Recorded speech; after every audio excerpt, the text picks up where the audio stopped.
बिस्मिल्लाहिर्रहमानिर्रहीम। अस्सलाम वालेकुम। आज हम लोग 10th क्लास के physics chapter number 18 atomic and nuclear physics का जो नेक्स्ट टॉपिक है 18.2 नेचर रेडियो एक्टिविटी, इसको स्टडी करेंगे। ठीक है, तो सबसे पहले अगर हम लोग अपने टॉपिक को देखें तो इसमें दो वर्ड्स है, एक है नेचर, दूसरे रेडियो एक्टिविटी।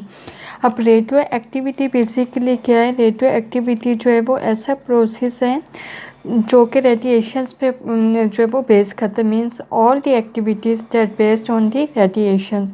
वो प्रोसेस जिसके अंदर रेडिएशन जो है वो इन्वॉल्व होती है वो हमारा क्या कहलाएगा? वो हमारा कहलाएगा रेडियो एक्टिविटी हमारी कहलाएगी, रेडिएशंस। ठीक है, अब ये जो रेडिएशंस की हम लोग बात करें कि वो प्रोसेस जिसमें रेडिएशन जो है वो रेडिएशन से रिलेटेड एक्टिविटीज़ जो है वो इन्वॉल्व होती है वो हमारी कहलाती है रेडियो एक्टिविटी। अब ये जो रेडिएशन है ये बेसिकली क्या है? ये एनर्जी है जो कि एमिट होती है in the form of waves. तो रेडिएशन हमारी क्या हुई? एनर्जी, ये हमारी एनर्जी है emit in the form of wave।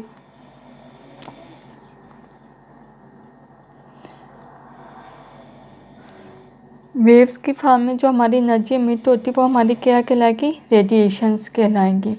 अब हम लोग नेचर की बात करें तो नेचर मीन्स के जो कुदरती तौर पर हो रहा है जिसमें कोई भी ह्यूमन एक्टिविटी जो वो इन्वॉल्व नहीं है। ठीक है, नो ह्यूमन एक्टिविटी इन्वॉल्व। ठीक है,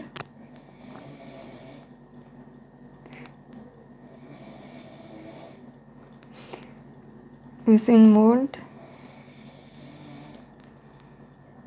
मीन्स कि हम लोग जो वो एक्सटर्नली कोई स्पेसिफिक जो है वो कंडीशन जो है वो प्रोवाइड नहीं कर रहे, बल्कि नेचुरली तौर पर रूम टेम्परेचर पर ही कुछ एलिमेंट्स ऐसे होते हैं जो कि क्या करते हैं? रेडिएशंस जो वो एमिट करते हैं in the form of waves, means energy emit करते हैं in the form of waves. तो उस प्रोसेस को जिसके अंदर जो वो जो हमारे एलिमेंट्स हैं, ठीक है, वो एनर्जी एमिट करते हैं in the form of waves, वो हमारा प्रोसेस क्या कहलाएगा? वो हमारा प्रोसेस कहलाएगा नेचर रेडियो एक्टिविटी।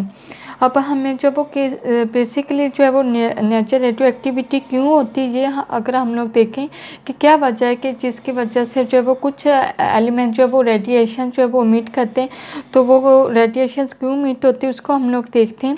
तो लेट्स सपोज के हम लोग एक एटम लेते हैं, तो एटम के अंदर क्या होगा? न्यूक्लियस होगा और उसके अंदर ईट की क्या होंगे? शेल्स होंगे। ठीक है, तो कुछ एलिमेंट्स ऐसे होते हैं जिनके एटम के जो न्यूक्लियस होते हैं वो अनस्टेबल होते हैं। ठीक है, तो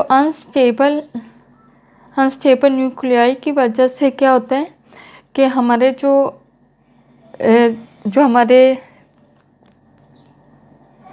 हमारे एटम्स होते हैं वो क्या करते हैं? रेडिएशन जो है वो एमिट करते हैं। इस तरह से क्या होता है कि एनर्जी जो है वो एमिट करते हैं in the form of waves.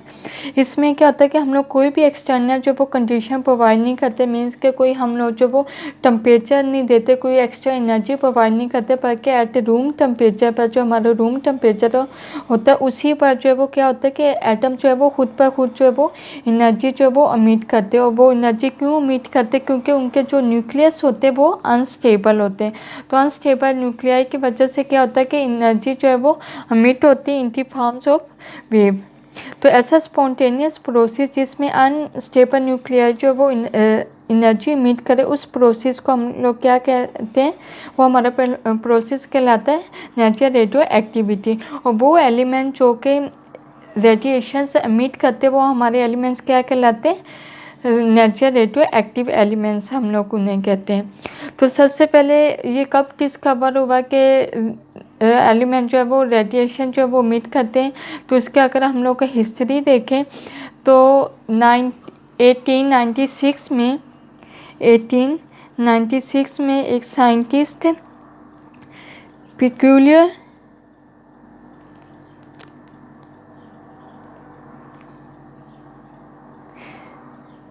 उन्होंने डिस्कवर किया कि कुछ एलिमेंट्स ऐसे होते हैं कि वो रेडिएशन जो है वो एमिट करते हैं। वो किस तरह से पता चला कि वो उन्होंने रेडिएशन जो है वो एमिट की कि उन एलिमेंट्स के बाद जिस तरह उन्होंने डिस्कवर किया कि जो हमारा यूरेनियम साल्ट है, ठीक है, यूरेनियम उन्होंने बताया कि जो हमारा यूरेनियम 7 है ये रेडियो एक्टिव एलिमेंट है। अब किस तरह से पता चला कि ये रेडियो एक्टिव एलिमेंट है कि इस यूरेनियम 7 के बाद जो है वो फोटोग्राफिक प्लेट थी, तो थोड़ी देर बाद क्या हुआ कि बाई चांस जो है वो इस फोटोग्राफिक प्लेट जो है वो चेंज होकर ये डार्क होगी, ठीक है, जिसकी वजह से उन्होंने ऑब्ज़र्व किया कि कोई एक्टिविटी यहाँ पे ज़रूर इन्वॉल्व हुई है, जिसकी वजह से क्या हुआ कि फोटोग्राफिक प्लेट में जो वो चेंज आ गया, ठीक है।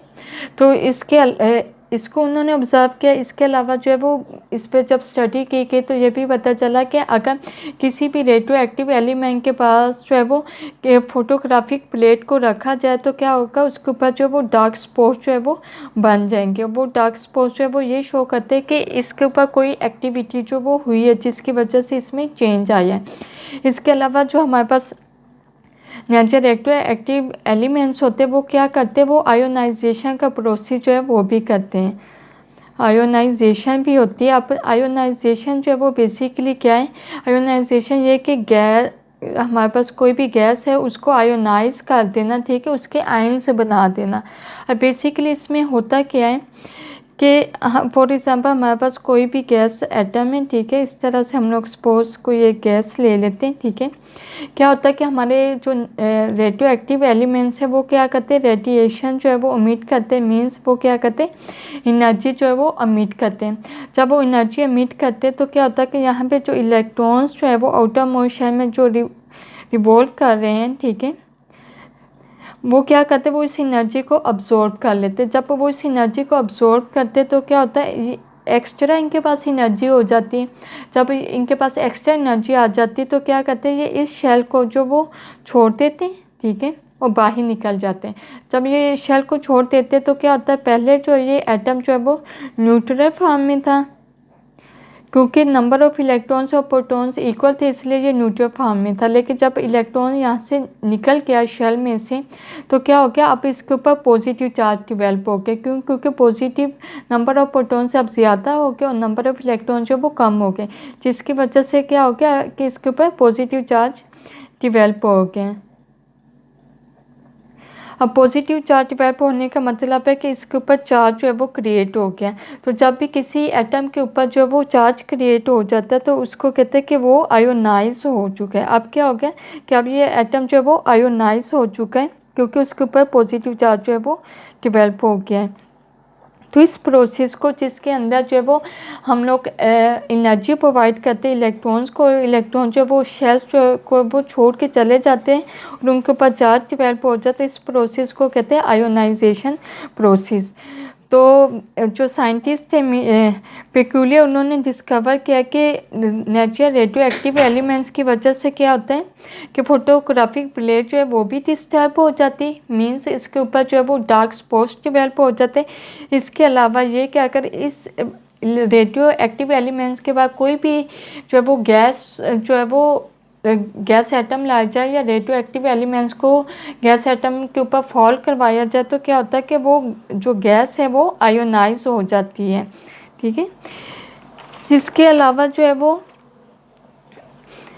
इसके ऊपर जब फर्दर रिसर्च की गई, इसके ऊपर बहुत ज़्यादा जो काम किया गया वो मैरी क्यूरी ने काम किया और उनके हस्बैंड जो है वो पियर, उन्होंने जो है वो इसके ऊपर बहुत ज़्यादा काम किया और उन्होंने 2 फर्दर एलिमेंट जो है वो डिस्कवर किए, ठीक है। और वो जो उन्होंने एलिमेंट्स डिस्कवर किए थे वो थे हमारे पोलोनियम और सेकंड वन था हमारा रेडियम। इन्होंने जो ये 2 एलिमेंट्स जो है वो डिस्कवर किया कि ये दोनों एलिमेंट जो ये भी रेडियो एक्टिव एलिमेंट्स हैं, ठीक है, ये भी रेडिएशन जो है वो एमिट करते हैं। और इसके अलावा इन्होंने ये भी हमें बताया कि क्यों जो है वो रेडिएशंस का प्रोसेस जो है वो क्यों होता है एट द रूम टेम्परेचर, इसको भी उन्होंने एक्सप्लेन किया। तो उन्होंने कहा कि जो हमारी रेडिएशंस का प्रोसेस होता है वो बेसिकली अनस्टेबल न्यूक्लियाई की वजह से होता है। मीन्स कि कुछ एलिमेंट्स ऐसे होते हैं जिनका जो न्यूक्लियस होता है वो अनस्टेबल होता है, ठीक है। उसको जो है वो हम लोग आगे फर्दर स्टडी करेंगे कि वो अनस्टेबल न्यूक्लियस क्यों होते हैं। लेकिन यहाँ पे हम लोग जस्ट इतना बताएंगे कि रेडिएशन के प्रोसेस जो है वो किस वजह से होते हैं, अनस्टेबल न्यूक्लियाई की वजह से होता है, क्योंकि वो न्यूक्लियस अनस्टेबल होते हैं, इसलिए वो क्या करते हैं कि वो रेडिएशंस को जो वो अमिट करता रहता है ताकि वो स्टेबल फॉर्म में जो वो आ सके ईजीली। तो इसके अलावा जो है वो उन्होंने डिस्कवर किया कि जो हमारी रेडिएशन जो है वो अमिट होती है वो 3 डिफरेंट टाइप्स की हैं, ठीक है। मीन्स कि जब भी कोई भी रेडियो एक्टिव एलिमेंट जो है वो रेडिएशन से अमिट करेगा तो वो 3 किस्म की रेडिएशन जो है वो अमिट करेगा, और उनकी टाइप्स क्या हैं वो भी हम लोग देख लेते हैं। सबसे पहला जो है वो हमारा आता है अल्फ़ा, ठीक है। अल्फ़ा को जब वो हम लोग किससे रिप्रेजेंट करते हैं, अल्फ़ा को जब वो इस तरह से हम लोग लिखते हैं, ये अल्फ़ा रेडिएशंस जो है वो अमिट शो करते हैं। और ये बेसिकली क्या होते हैं, ये बेसिकली हीलियम न्यूक्लियाई होते हैं, ठीक है, ये हीलियम होते हैं। इसके अलावा जो हमारी सेकंड टाइप है वो है हमारी बीटा, ठीक है, बीटा। और बीटा को जब हम लोग किससे रिप्रेजेंट करते हैं, बी लिखते हैं, लेकिन उसका जो ये हमारा इसको हम लोग थोड़ा सा एक्सटेंड कर देते हैं, तो ये बीटा रेडिएशन है हमारी, ठीक है। और बीटा रेडिएशन जो है वो बेसिकली क्या होती है, ये हमारे इलेक्ट्रॉन्स होते हैं, ठीक है, ये हमारे बेसिकली इलेक्ट्रॉन्स होते हैं। और लास्ट वन जो है वो हमारा क्या है, वो हमारा गैमा रेडिएशन है, ठीक है।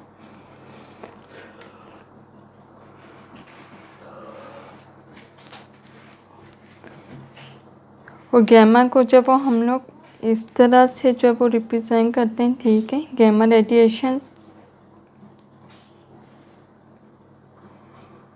अल्फ़ा के ऊपर क्या होता है, हमारा पॉजिटिव चार्ज होता है, ठीक है। बीटा के ऊपर इलेक्ट्रॉन्स है इसलिए नेगेटिव चार्ज होता है। और जो हमारे गैमा रेडिएशंस हैं ये क्या होती है, ये हमारी न्यूट्रल होती हैं, मीन्स कि इनके ऊपर कोई चार्ज नहीं होता। अब हमें किस तरह से पता चला कि हमारे जो रेडियो एक्टिव एलिमेंट्स है वो 3 डिफरेंट टाइप्स की रेडिएशन जो है वो अमिट करते, तो उसके लिए एक एक्सपेरिमेंट परफॉर्म किया गया।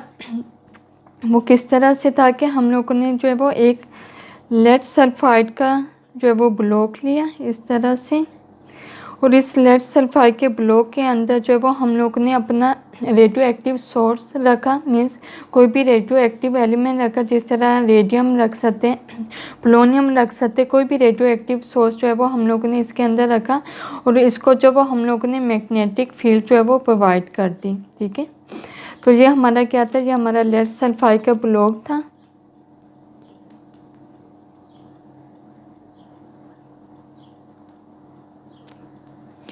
और ये हमारा रेडियो एक्टिव एलिमेंट है, ठीक है, रेडियो एक्टिव कोई भी एलिमेंट हम लोगों ने ले लिया, और इसको जब हम लोग ने एक्सटर्नल जब वो मैग्नेटिक फील्ड प्रोवाइड कर दी।